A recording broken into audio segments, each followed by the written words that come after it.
এখানে তো আসলে বিষয়টা এক্সপিরিয়েন্স এবং যোগ্যতার।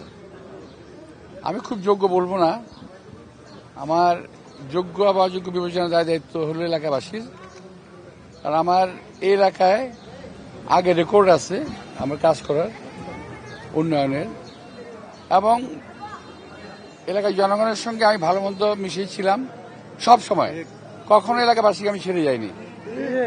এমনকি আমি যখন মন্ত্রী ছিলাম তখনও মন্ত্রী পাড়ায় আমি যাইনি, এলাকার সঙ্গে ছিলাম। এটা কিন্তু আমার একেবারেই আমার নেহায়ত নিজস্ব এলাকা, একেবারেই এখানেই এলাকা, আমি জন্ম আমার এখানে।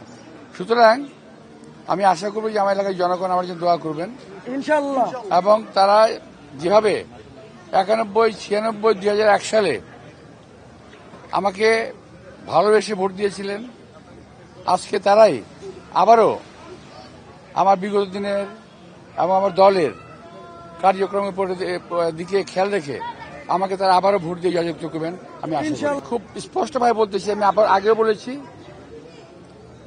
একজন যে আমাদের প্রার্থী বলেছেন, যিনি সত্য থেকে দাঁড়িয়েছেন, তিনি বলেছেন যে ঢাকা শহরে তারা আমাদেরকে একটা সিট দেবেন না।